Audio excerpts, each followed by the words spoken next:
Welcome to Marine Tech Talk, a podcast about how Teledyne Marine's innovative technologies are enabling scientific discoveries and commercial tasks in the world's oceans and waterways. On this episode of the podcast, we speak with Dr. Jo OCallaghan, a coastal oceanographer with the National Institute of Water and Atmospheric Research, or NIWA, as well as Khushboo, a PhD candidate in Physical Oceanography at the University of Auckland in New Zealand. They're discussing the work they're doing with NIWA in the shelf seas around New Zealand. Their team has been examining river washes out to the bays and understanding the deep eddy processes into Greater Cook Strait using two Slocum autonomous gliders, Betty and Manaia. Now, here are our guests with the host of Marine Tech Talk, Melissa Rossi. Hi, everyone, and welcome to Marine Tech Talk. We're back today. I'm excited to have two researchers with us from the other side of the world, pretty much. So I have Dr. Joanne OCallaghan, a physical oceanographer from the National Institute of Water and Atmospheric Research, NIWA, in New Zealand, as well as Khushboo Jhugroo, who's a PhD candidate in physical oceanography at NIWA and the University of Auckland. So welcome to you both. Hello, Melissa. Hi, Melissa. I'll start with you, Jo. Can you tell us a bit about yourself and the work that you do at NIWA? Sure. Kia ora, I am Jo OCallaghan and I'm a physical oceanographer. And so I look at coastal and shelf sea processes in the New Zealand EEZ, essentially. And so I'm an observational oceanographer. So I get to go and sample the ocean in various ways, mooring, real-time technology with gliders specifically. And Khush, can you tell us a bit about your PhD program, what you're studying, and the work that you're doing there at NIWA? Sure. So, as I said, I'm a PhD student with the University of Auckland and NIWA, and for my research, I'm looking at submersive scale processes in the New Zealand shelf sea, the Cook Strait region around here, and I use glider observations to observe these submersive scale processes. And they are riverine submersive scale eddies, coastal features. Okay. So I read recently an article that talked a bit about the work that you're doing with the gliders, looking at the water outflow from Greater Cook Strait. And so I'm wondering if you can tell us a little bit more about what you're actually investigating and how you're doing that with the gliders. So this is a piece of work that has been funded through NIWA, and New Zealand has what's called National Science Challenges, and so this work is for what's sustainable seas, and it's something that had a program life of 3 years, and it allowed us to get a number of repeat observations of processes in the regional scale for understanding land to sea impacts. These glider observations was some of the first foray of myself and Fiona Elliott into making glider observations in New Zealand shelf seas. And so, there was two bits to it. We had a steep learning curve about making these autonomous vehicles work in the New Zealand context. And we're also, every time we would deploy these vehicles, we would learn new information. We'd see different features. And so it was great for this project to then be able to consolidate that into new knowledge for the New Zealand system. And so, that's where the analysis from Khush's PhD work is supporting the new knowledge and translating that into publications and a PhD, hopefully. Actually, I spoke to Fiona, I think probably a month or so ago on a podcast about some of the work she'd done with the gliders there through NIWA and some work that you all were doing near I think it was the Taranaki Bight. She's really very nice and very interesting. You have two gliders, is that correct? How long have you had them? Yes, so NIWA has two gliders. We have a shallow glider and a deep glider, and we've had them for 5 years. Greater Cook Strait, we've done some missions, we've done some off of river plumes in other parts of New Zealand.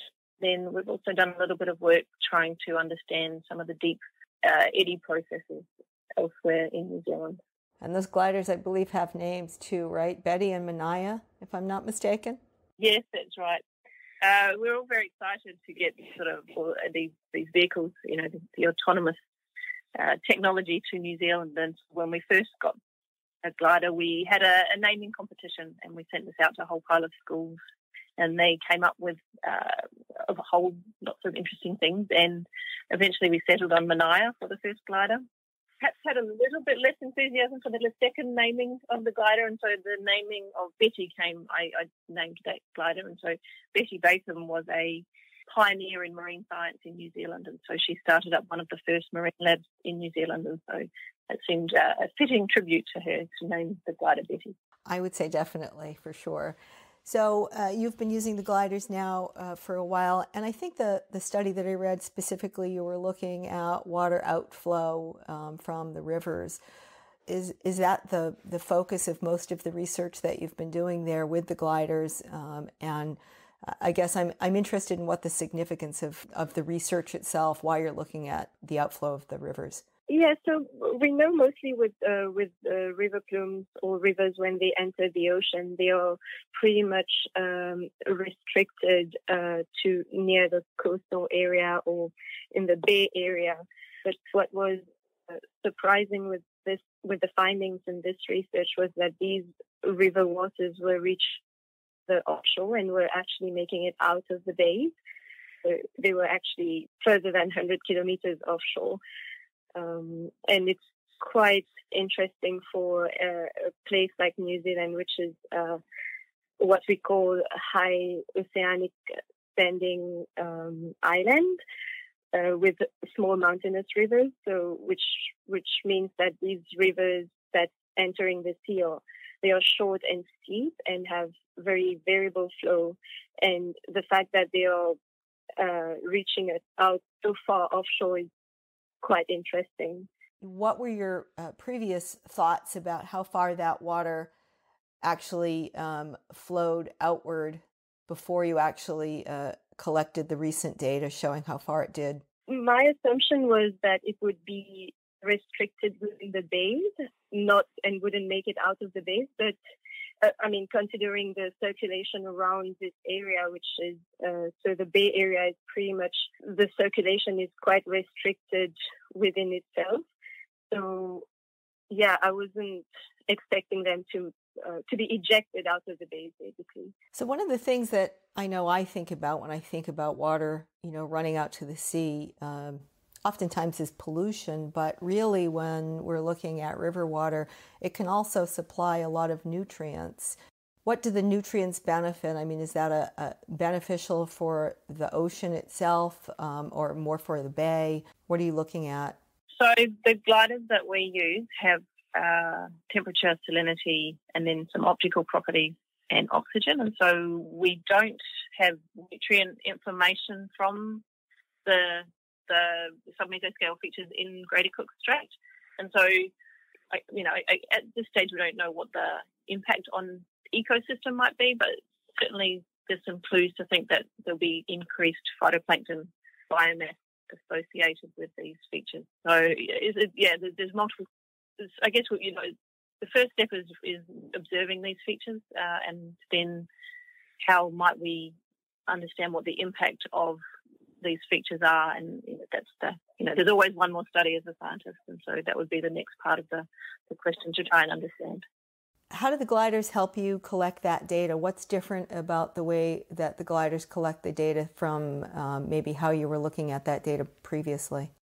So I have actually used a multi-platform approach to look at these features. We've used regional modeling, we've used satellite observations and glider observations, and so the first thing was that the glider enabled us to detect these features from their low salinity signal, and then I went back to satellite to see if I can detect them from satellite data, but these features do not always have a temperature signal, so it was quite rare that we would be able to use satellite as an indicator for these features.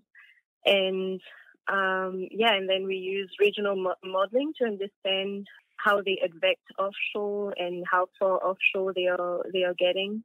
Yeah, just to add to that, Melissa, I without gliders, we wouldn't have observed these features, I don't believe. So that's quite exciting. They're small scale. They're, often less than a satellite resolution, particularly when you think about how much cloud cover you would get in New Zealand. And so it was really the ability to sample at high time and space scales, which the glider provides. Pretty much a game of luck of having satellite coverage on those specific days when those features were detected by the gliders, I would say. And how long do you keep the gliders out sampling typically? Usually a glider mission would last 4 to 6 weeks. And you said you're running what sensors on the gliders? So we have the Seabird CTD packages, and then we also have Wet Lab Eco Triplets, and we have a Andera Oxygen Optode, as well as a power sensor as well, so that we can unpick what the optical data is telling us about particles and phytoplankton. How are you deploying the gliders? Are they from sort of vessels of opportunity or from bigger ships? So NIWA has a coastal vessel, and so we've certainly used the coastal vessel to deploy the gliders at times. One of the things about we're based in Wellington, which is at the bottom of the North Island, and there's a very impressive body of water called Cook Strait between where we are and where we needed to deploy the gliders from. And so it's often substantial waves. It has some quite nice rips, and so what we did through the project is progressed our deployments out of a more local town on the other side of the straits in Nelson, and so we use fishing charters often to go out for a day and deploy the glider. It just was a much nicer journey for all of us. Is all I can say. And also, I think it saved us quite a bit of days sampling as well, because otherwise we would have to fight the tides to get to the sampling location. Yeah, so what Khush is alluding to is Cook Strait has tidal currents of up to 6 knots, and given that the glider speed over water is half a knot, it's tricky to make progress in that sort of environment. Yeah, they're not zippy, that's for certain, but they get the job done over a long period of time. Oh, absolutely. 6 knots is tricky. So what's your deployment season like? I know you're on an opposite schedule as we are here in obviously New England of the U.S., but what's your deployment schedule, and are you out constantly with the gliders doing this work, or do you have a season to do it? There's no real reason why we don't sample all year around. We have sampled, all seasons for this work, but certainly all seasons for other projects that we use gliders for. So there's no real limitation in terms of deployment planning, more around the multiple other things that we juggle as scientists. Did COVID actually come into play this year? Did you have any trouble with deployments or getting your research done this year because of the restrictions for COVID?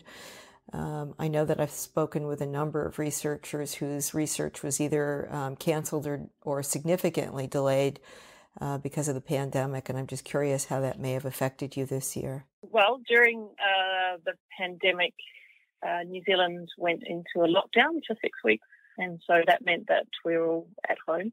And during that time, we had 2 gliders in the ocean, and so there was certainly, it was at times quite stressful. We had a glider that we needed to recover due to low batteries, and so there was a lot of contingency planning with vessels that were able to work. We weren't able to go out and collect them ourselves, so we worked with a fishing charter that was able to recover the gliders for us. It was certainly tough during the pandemic to not be able to go and do some of that work ourselves. So we were able to, successfully recover both of the gliders that were in the ocean, but it certainly slowed our progress getting back into sampling around New Zealand since the New Zealand's lockdown anyway. For sure. I guess one of the benefits of the gliders is they can operate, autonomously, so they're able to continue running even when you can't be there to attend to them. But you're right, obviously when they need attention or they need battery change, then you need to be able to get out to them. And obviously in this year that was a little bit tougher. Yeah. We were due to pick up a glider just prior to New Zealand going into lockdown, and so we tried our best, but unfortunately we had to leave it to some other people who did a great job in collecting the gliders for us. Great. Well, thank you very much, Jo. I appreciate your time today, and I hope to speak to both of you again soon. Okay. Thank you, Melissa. Thanks, Melissa.